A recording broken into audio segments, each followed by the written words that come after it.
결혼식 축가가 끝나자 제 아들은 피를 토하고 쓰러졌습니다. 그리고 영원히 눈을 뜨지 못했어요. 29살 건강한 아들이 결혼식 도중 갑자기 죽었다고 하면 여러분은 믿으시겠어요? 처음엔 저도 믿을 수 없었어요.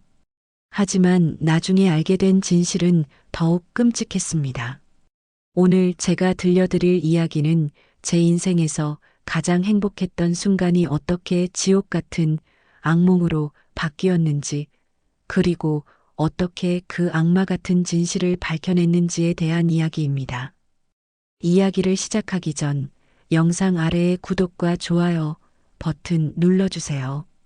여러분의 작은 응원이 저에게 큰 힘이 됩니다. 저는 올해 61살 영이라고 합니다. 남편을 일찍 여의고 혼자서 아들 준서를 키웠죠. 준서는 제 전부였어요. 똑똑하고 착하고 정말 자랑스러운 아들이었습니다. 그해 가을 준서가 결혼한다고 했을 때 얼마나 기뻤는지 몰라요. 엄마, 정말 좋은 사람 만났어요. 유진이라고 하는데 엄마가 정말 좋아하실 거예요. 준서의 얼굴에 행복이 가득했어요. 29살 늦은 나이에 만난 첫사랑이라고 하더라고요. 유진을 처음 만났을 때의 기억이 생생해요. 키 크고 예쁜 여자였어요. 화장을 진하게 하고 명품 가방을 들고 왔죠. 첫인상은 좀 차갑다는 느낌이었지만 준서가 그렇게 좋아하니까 저도 반가웠습니다. 어머님, 안녕하세요. 잘 부탁드립니다. 목소리도 예뻤어요. 하지만 왜 그랬을까요? 뭔가 어색한 느낌이 들었어요. 너무 완벽해서 오히려 어색했달까요? 결혼 준비 과정에서도 유진은 모든 걸 혼자 결정했어요. 예식장, 드레스, 피로연 음식까지. 어머님, 걱정 마세요. 제가 다 알아서 할게요. 하면서 말이에요. 처음엔 고마웠어요. 며느리가 이렇게 꼼꼼하다니. 결혼식 당일 제가 이렇게 행복할 수 있구나 싶었어요. 준서가 턱시도를 입고 서 있는 모습을 보니까 눈물이 나더라고요. 제품에서 자란 아이가 이제 어엿한 남자가 되어서 자기 가정을 꾸리는 거잖아요. 준서야, 정말 잘생겼다. 아빠가 보면 얼마나 좋아하실까. 식장 안은 따뜻한 분위기였어요. 준서 친구들, 회사 동료들, 그리고 제 지인들까지 모두들 축하해 주러 왔죠. 유진 쪽 하객들은 그리 많지 않았어요. 부모님도 일찍 돌아가셨다고 하고 언니 한 명만 왔더라고요. 주례사가 끝나고 서약서를 쓸 때였어요. 준서가 갑자기 기침을 하기 시작했어요. 처음엔 긴장해서 그런가 보다 했죠. 그런데 기침이 점점 심해지더니 준서야, 괜찮아? 제가 달려가려던 순간 준서가 으악 하면서 피를 토했어요. 새하얀 셔츠에 빨간 피가 흥건히 번졌어요. 그리고 그대로 쓰러졌습니다. 준서야, 준서야. 식장 안이 순식간에 아수라장이 됐어요. 누군가 119에 신고했고 하객들은 비명을 지르며 뒤로 물러났어요. 저는 준서를 붙잡고 흔들면서 계속 불렀어요. 준서야, 정신 차려. 엄마가 여기 있어.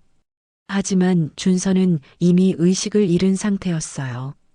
구급차가 와서 준서를 응급실로 옮겼지만 결국 30분 만에 세상을 떠났습니다.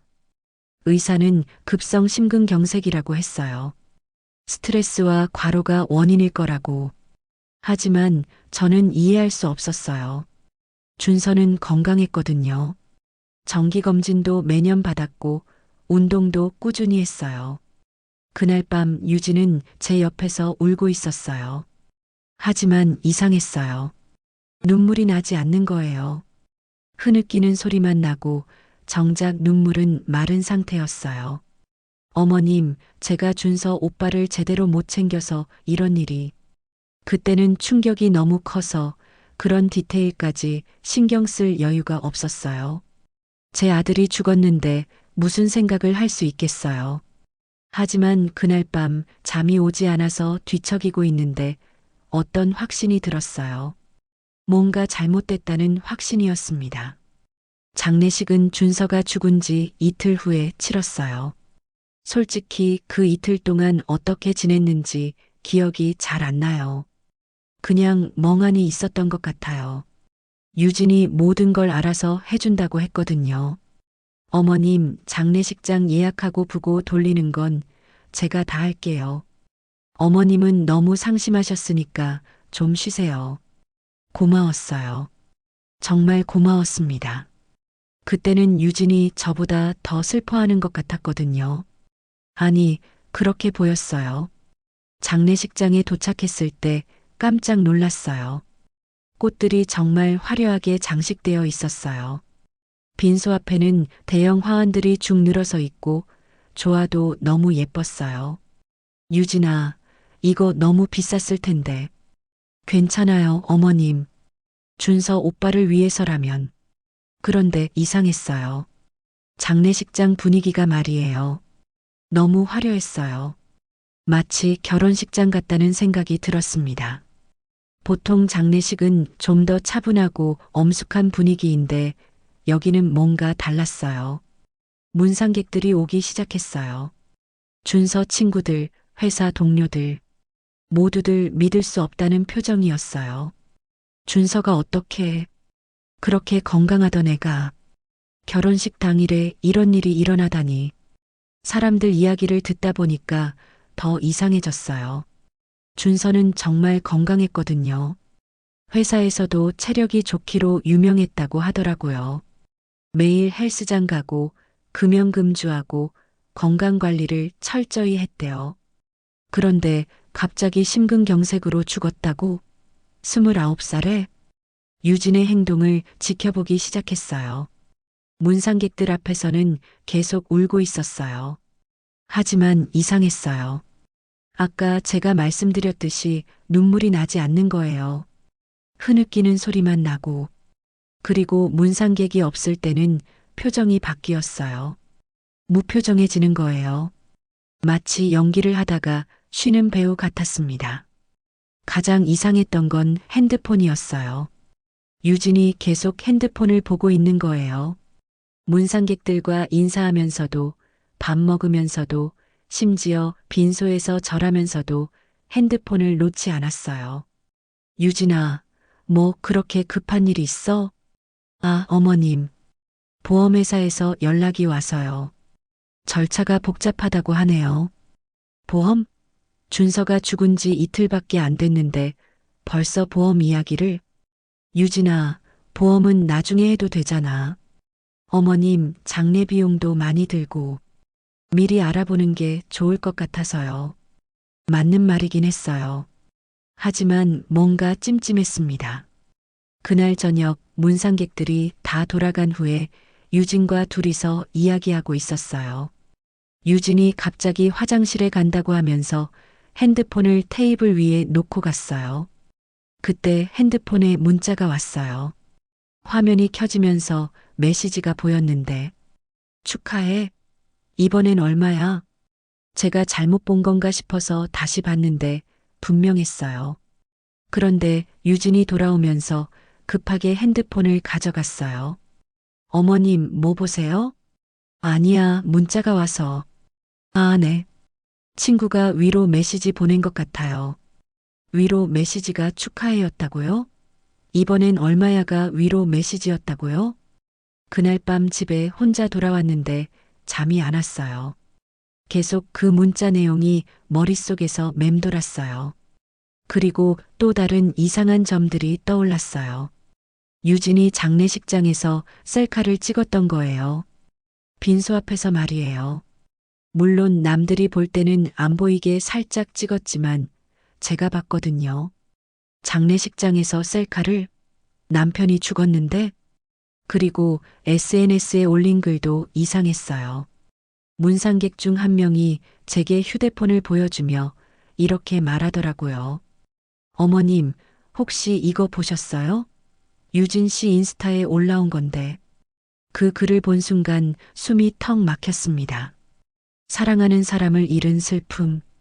하지만 우리의 사랑은 영원할 거예요. 그런데 사진은 뭐였는지 아세요? 유진이 검은 옷을 입고 포즈를 취한 사진이었어요. 슬퍼 보이긴 했지만 뭔가 연출된 느낌이었어요. 댓글들도 이상했어요. 언니 이번에도 고생 많았어. 이번에도? 뭔 소리야? 제가 중얼거렸어요. 아, 그리고 또 하나. 유진이 은행에서 전화 받는 걸 들었어요. 네, 맞습니다. 계좌 확인 부탁드려요. 네, 입금 확인됐나요? 입금? 무슨 입금? 이상한 점들이 하나씩 쌓여가고 있었어요. 준서의 장례식 준비를 하면서도 깜짝 놀랄 만한 일이 있었어요. 장례식 준비를 하면서 준서 방에서 필요한 서류들을 찾고 있었는데 서랍 안에서 보험 관련 서류 뭉치를 발견했어요. 보험 서류를 보는 순간 뭔가 이상하다라는 느낌이 왔어요. 혼인신고 날짜를 확인해 보니까 결혼식 2달 전이었어요. 그런데 보험 수익자 변경 신청서 날짜를 보니까 혼인신고 바로 다음 날이었습니다. 이게 뭐지? 보험 금액을 보고 깜짝 놀랐어요. 10억 원이었거든요. 준서가 언제 이런 큰 보험을 들었나 싶었어요. 그런데 더 놀라운 건 가입 날짜였어요. 유진과 만난 지 한 달 후였습니다. 급하게 보험회사에 전화를 걸었어요. 여보세요. 제 아들 보험건으로 문의드리려고 하는데요. 네, 고객님. 어떤 문의사항이시죠? 보험 가입 과정을 좀 알고 싶어서요. 누가 권유했는지 상담사가 조회해 보더니 말하더라고요. 아, 이 보험은 배우자분이 직접 와서 가입 권유하셨네요. 그때 건강검진도 같이 받으셨고요. 유진이 권유했다고요? 만난 지 한 달 만에? 더 충격적인 건 건강검진 결과였어요. 준서는 완전히 건강했어요. 그런데 어떻게 갑자기 심근경색으로 죽었을까요?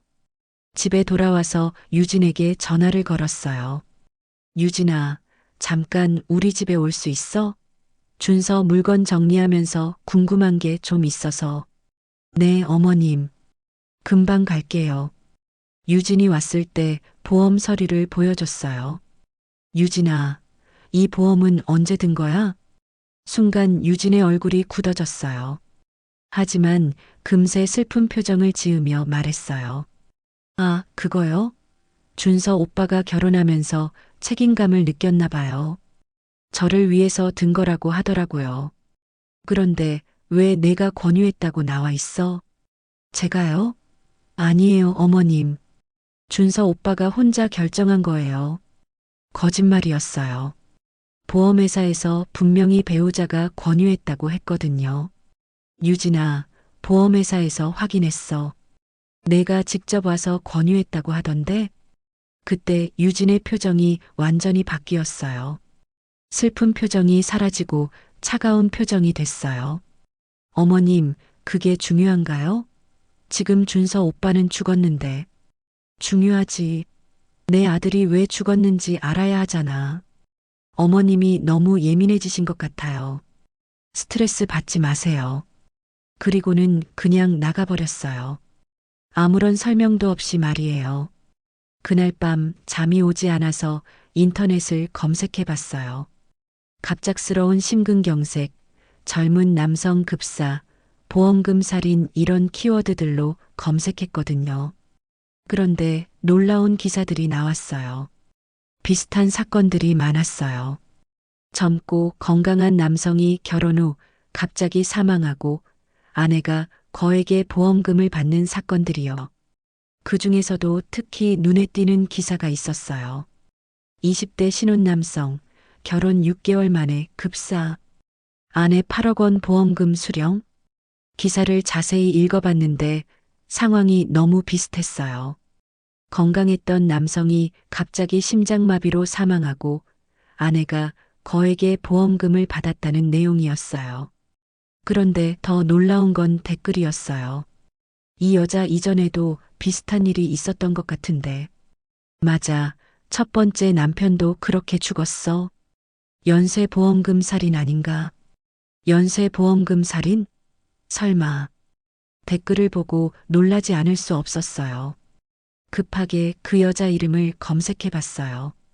그런데 사진이 나오지 않아서 확인할 수가 없었어요. 하지만 뭔가 느낌이 왔어요.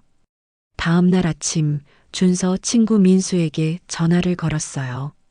결혼식에서 축사를 하던 그 친구요. 민수야, 이모가 궁금한 게 있는데. 준서가 유진이 이전 남자친구 이야기 한 적 있어? 아, 그거요? 준서 형이 그러던데 유진 누나가 이전에 결혼했었다가 남편이 사망해서 혼자 지냈다고 하더라고요. 결혼했었다고? 언제? 한 2년 전인가? 교통사고로 남편이 죽었다고 들었어요. 교통사고가 아니라 심장마비였을지도 모른다는 생각이 들었어요. 민수야, 혹시 그 전 남편 이름 알아? 잠깐만요. 아, 강태준이었던 것 같아요. 강태준.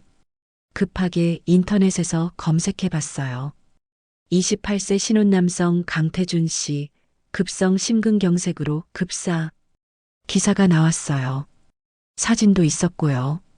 그런데 기사 날짜를 보니까 2년 전이었어요. 그리고 아내 이름이 유진이었습니다. 이게 우연의 일치일 리가 없어. 더 검색해 보니까 또 다른 기사가 나왔어요. 31세 회사원 박민호 씨, 신혼 석 달 만에 급사. 원인 불명. 이 기사는 3년 전 기사였어요. 그런데 이상하게도 이 사건에서도 아내가 거액의 보험금을 받았다고 나와 있었어요. 아내 이름은 나와 있지 않았지만 뭔가 연결고리가 있을 것 같았어요. 그때 깨달았어요. 유진이 제 아들 준서를 사랑해서 결혼한 게 아니라 처음부터 계획된 살인이었을지도 모른다는 걸 말이에요. 준서가 죽은 당일 병원에서 의사가 말했어요. 사인은 급성 심근경색으로 보입니다. 부검을 원하시면. 그때 유진이 급하게 말을 끊었어요. 아니에요, 의사 선생님. 어머님이 너무 상심하셔서 부검은 안 할게요. 저는 그때 멍해서 아무 말도 못했어요. 유진이 모든 걸 결정했어요. 하지만 집에 돌아와서 생각해 보니 이상했어요. 왜 유진이 그렇게 급하게 부검을 거부했을까요? 이틀 후 장례를 치르던 중이지만 저는 결심했어요. 유진아, 나는 부검을 받고 싶어. 어머님, 이미 늦었어요. 지금은 불가능해요. 왜 불가능해? 이미 시간이 너무 지났고 절차도 복잡해요. 그냥 준서 오빠를 편히 보내드려요. 하지만 저는 포기할 수 없었어요. 급하게 경찰서에 갔어요. 제 아들 부검받고 싶어요. 어머님, 언제 돌아가신 분인가요? 이틀 전이요. 이미 시간이 많이 지났네요. 특별한 의혹이 있으신가요? 제가 지금까지 의심했던 점들을 다 이야기했어요. 보험금 문제, 유진의 이상한 행동들, 그리고 인터넷에서 본 비슷한 사건들까지요. 증거가 있으신가요? 직접적인 증거는. 하지만 너무 의심스러워요. 형사님이 고민하더니 말했어요. 일단 응급하게 시신 부패를 막는 조치를 취하고 검찰에 부검 영장을 신청해 보겠습니다. 정말요? 네, 하지만 시간이 촉박해요. 빨리 진행해야 합니다. 그날부터 정말 바쁘게 움직였어요. 변호사도 만나고 서류도 작성하고 유진은 계속 반대했어요. 어머님, 지금이라도 포기하세요. 준서 오빠 몸만 상할 뿐이에요. 안 돼. 뭔가 숨기는 게 있잖아. 숨기는 게 뭐가 있어요? 어머님이 너무 예민해지신 거예요. 사흘 만에 부검 영장이 나왔어요. 정말 간신히 가능한 시점이었어요. 어머님, 다행히 시신 상태가 양호해서 부검이 가능합니다. 국립과학수사연구원에서 부검을 진행했어요. 결과를 기다리는 이틀이 정말 길었어요. 유진은 그 사이 연락도 안 받고 피해 다녔어요. 드디어 부검 결과가 나왔어요. 담당 형사님이 전화를 주셨어요. 어머님, 부검 결과 나왔습니다. 혈액에서 비소가 검출됐어요. 비소, 독극물이었어요. 역시 그랬군요. 우리 준서가 독살당한 거였어요. 네, 맞습니다. 치사량의 비소가 검출됐어요. 이제 정식 수사에 들어가겠습니다. 그 순간 무릎에 힘이 풀렸어요. 제 직감이 맞았어요. 우리 준서는 정말 죽임을 당한 거였어요. 하지만 동시에 화가 났어요. 어떻게 그런 악마 같은 짓을 할 수가 있나요? 결혼식 날에 신랑을 독살하다니. 급하게 유진에게 전화를 걸었어요. 유진아, 부검 결과 나왔어. 비소가 나왔다고 해. 침묵이 흘렀어요. 한참 후에 유진이 말했어요. 그게 뭔 소리예요? 독극물이 나왔다고. 너 우리 준서 죽였지? 어머님, 무슨 말씀을 하시는 거예요? 저는 아무것도. 그만해. 이제 다 들통났어. 그리고 전화를 끊었어요. 경찰에서도 연락이 왔어요. 어머님, 용의자 유진 씨를 긴급 체포했습니다. 드디어 우리 준서의 억울한 죽음이 풀리는 거였어요. 유진이 체포된 후 경찰에서 본격적인 수사가 시작됐어요. 그런데 수사 과정에서 더 충격적인 사실들이 밝혀졌습니다. 담당 형사님이 저를 불러서 말하더라고요.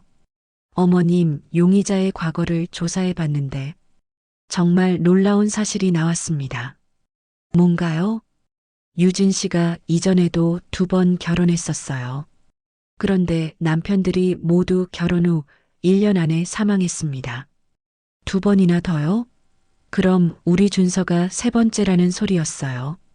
첫 번째 남편은 박민호 씨 31살이었어요. 결혼 3달 만에 급성 신부전으로 사망했습니다. 2번째는요? 강태준 씨 28살.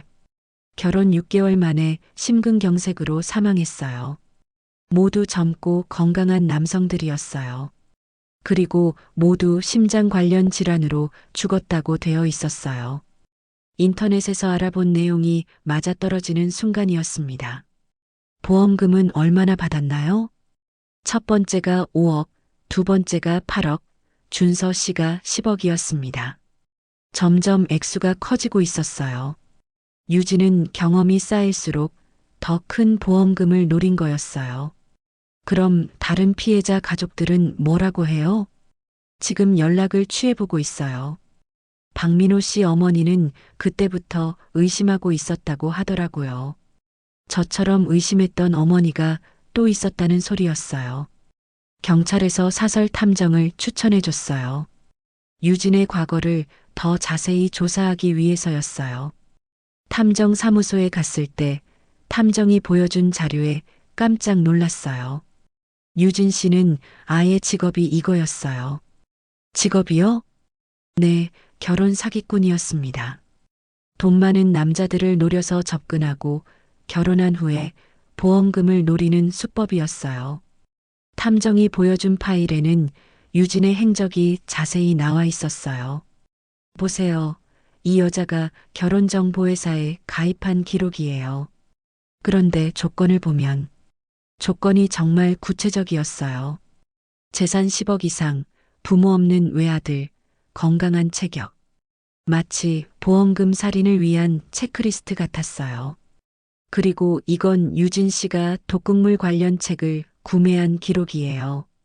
인터넷 쇼핑몰에서 독성학 관련 서적들을 여러 권 구매했더라고요. 심지어 추적당하지 않는 독극물 사용법 같은 책도 있었어요. 이 여자가 정말 계획적으로 준비한 거네요. 맞습니다. 그리고 또 하나 놀라운 사실이 있어요. 탐정이 또 다른 파일을 꺼냈어요. 유진 씨에게는 언니가 있어요. 유나라는 여자인데. 네, 장례식 때 본 적 있어요. 이 언니가 모든 계획의 설계자일 가능성이 높아요. 언니가요? 네, 유나는 10년 전에 준서 씨와 같은 학교에 다녔어요. 그런데 준서 씨를 일방적으로 짝사랑을 했다가 매몰차게 거절당했습니다. 10년 전? 그럼 우리 준서를 그때부터 알고 있었다는 소리였어요. 유나가 동생 유진을 시켜서 복수한 거예요. 처음엔 복수 목적이었지만 보험금 맛을 본 후로는 연쇄 범죄가 된 거죠. 모든 퍼즐이 맞춰지기 시작했어요. 10년 전 거절당한 원한이 이런 끔찍한 복수로 이어진 거였어요. 그럼 다른 피해자들은요? 연습이었을 거예요. 준서 씨를 죽이기 위한 연습 말이에요. 연습? 다른 사람들의 목숨을 연습 삼아 빼앗았다는 소리였어요. 그날 밤 집에 돌아와서 준서 사진을 보며 울었어요. 준서야, 엄마가 미안해. 그런 무서운 여자인 줄 몰랐어. 하지만 화도 났어요. 어떻게 사람이 그렇게 악랄할 수가 있나요?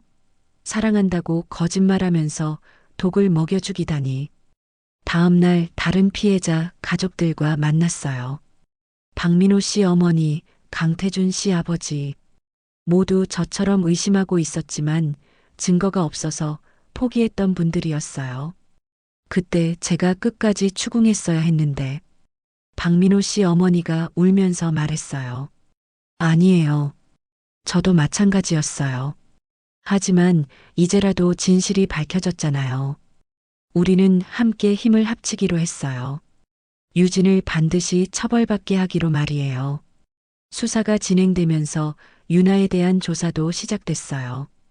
그런데 밝혀진 진실은 정말 충격적이었습니다. 경찰서에서 유나를 조사할 때 저도 참관했어요. 유나는 처음엔 모든 걸 부인했어요. 저는 아무것도 모르는데요. 동생이 혼자 한 일이에요. 하지만 증거들이 하나씩 나오면서 결국 자백하기 시작했어요. 10년 전에 준서가 저를 거절했을 때 정말 죽고 싶었어요. 유나의 말에 따르면 그때 준서를 진짜 사랑했다고 해요. 하지만 준서는 차갑게 거절했죠. 다른 여자 때문이었어요. 준서가 다른 여자를 좋아한다고 하면서. 그런데 그 다른 여자는 없었어요. 준서가 그냥 유나를 좋아하지 않았을 뿐이었죠. 그때부터 복수를 계획했어요. 언젠가는 준서를 후회하게 만들어주겠다고. 유나는 10년 동안 복수를 준비했어요. 동생 유진을 이용해서 말이에요. 처음엔 그냥 준서를 고통스럽게 해주려고 했어요. 결혼해서 행복하게 살다가 배신당하는 기분을 느끼게 해주려고. 하지만 첫 번째 살인 후에 모든 게 바뀌었어요. 박민호를 죽이고 보험금을 받으니까.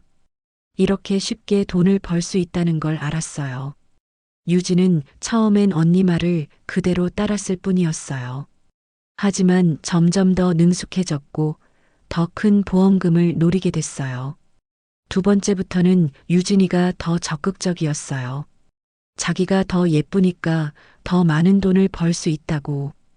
형사가 물었어요. 그럼 준서 씨 살인은 복수가 목적이었나요? 처음엔 그랬어요.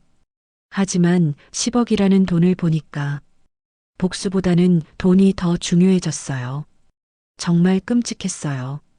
제 아들이 돈 때문에 죽었다는 거잖아요. 비소는 어떻게 구했나요? 인터넷으로 살 수 있어요.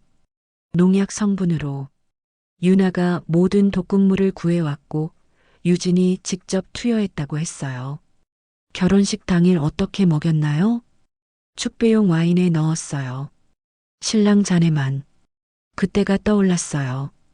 유진이 준서에게 와인잔을 건네주던 모습이. 그때 이미 독이 들어있었던 거였어요.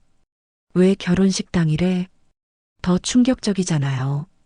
가장 행복한 순간에 죽이면 더 고통스럽잖아요. 정말 악마 같은 생각이었어요. 어떻게 사람이 그런 생각을 할 수 있나요?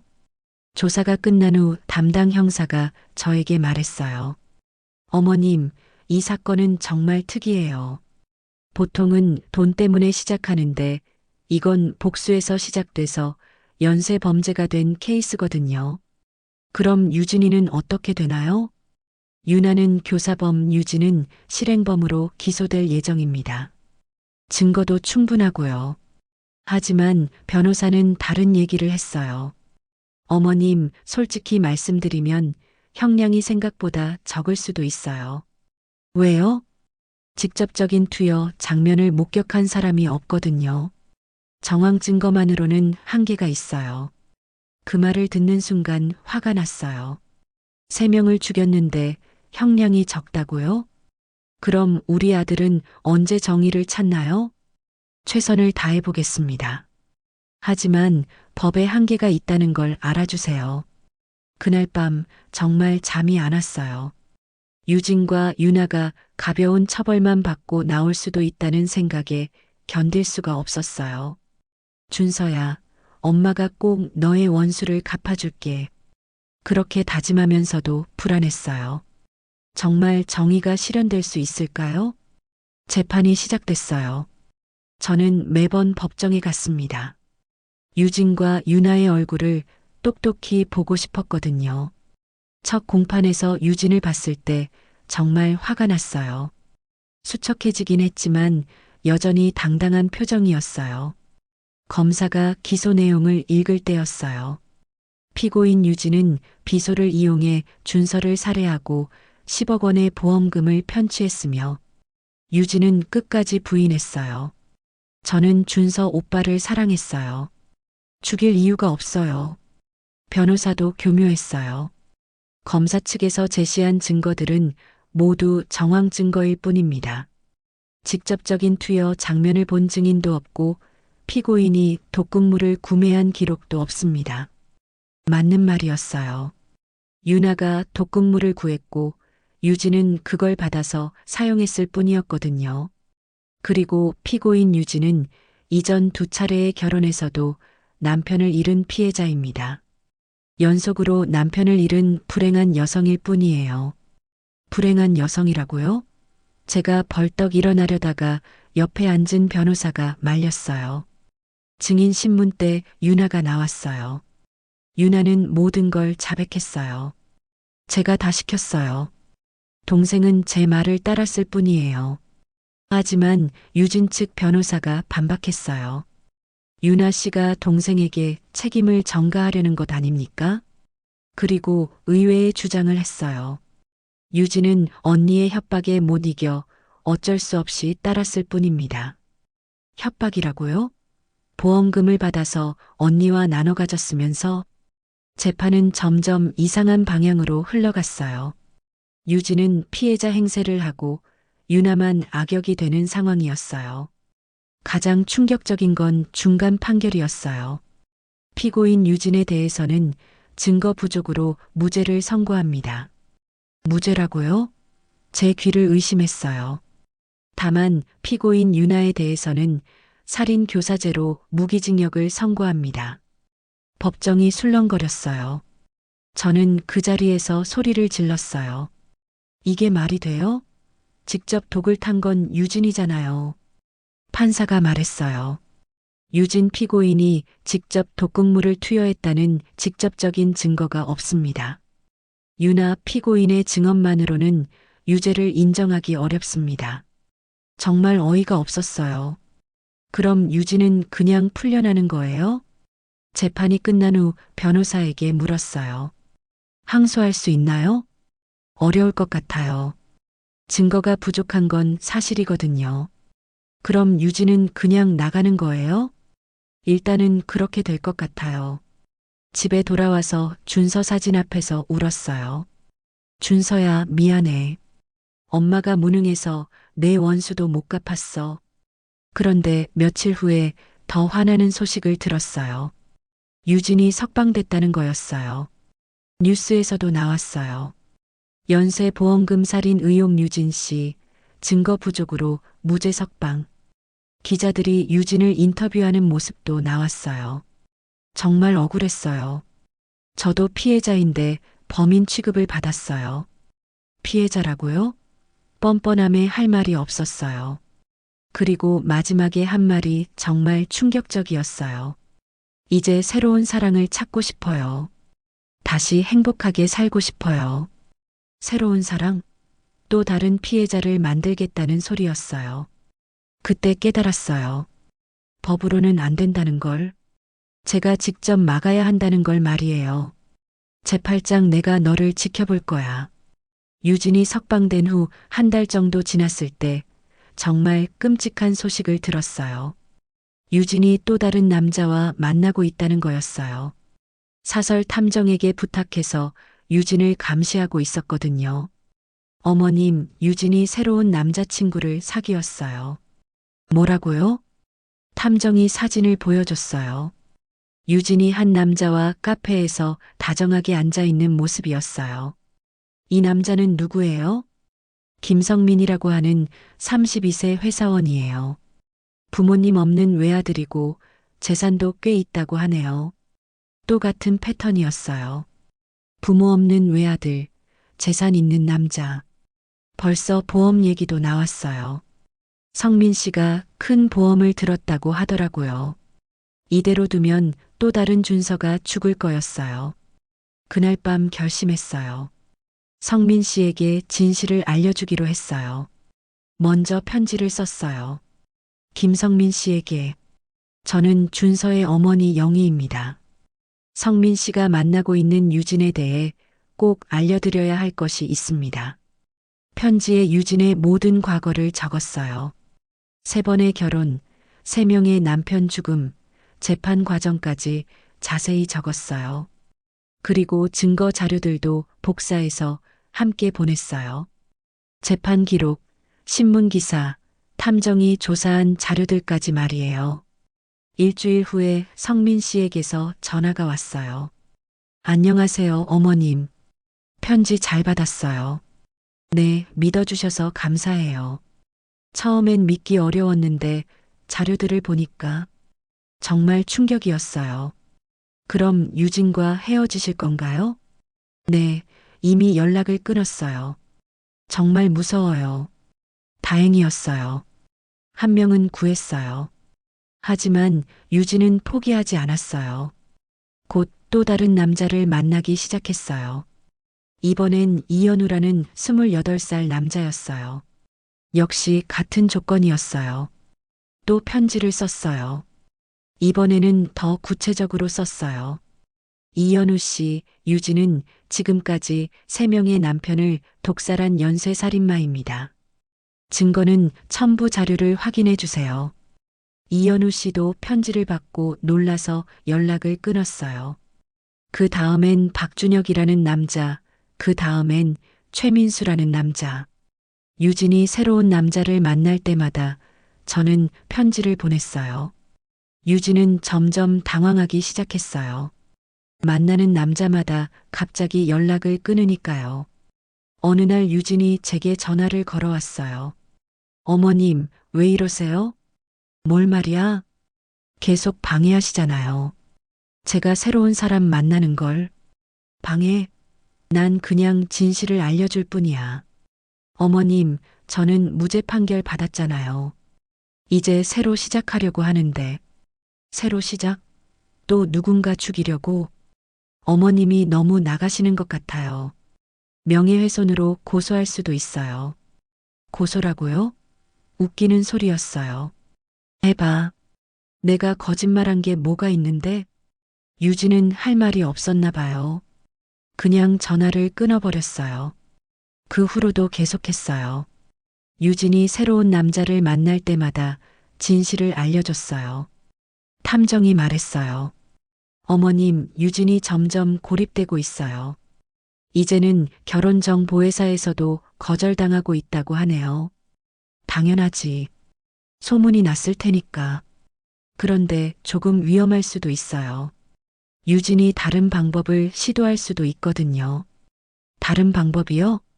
더 은밀하게 접근하거나 아니면 탐정이 말을 흐렸어요.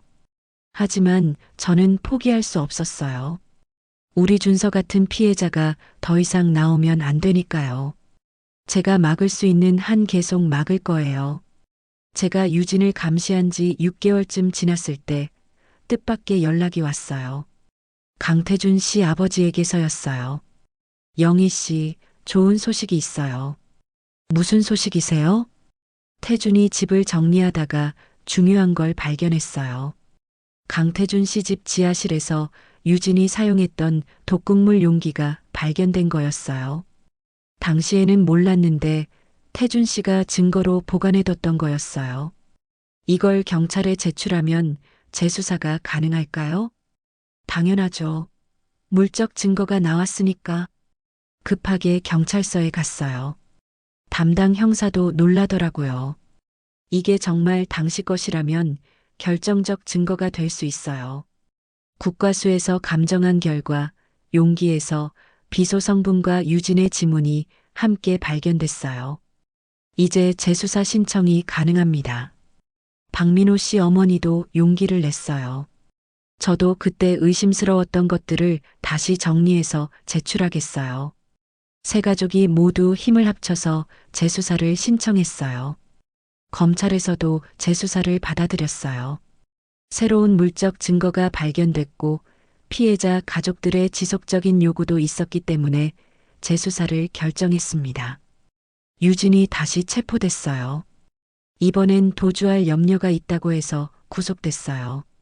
재수사 과정에서 더 많은 증거들이 나왔어요.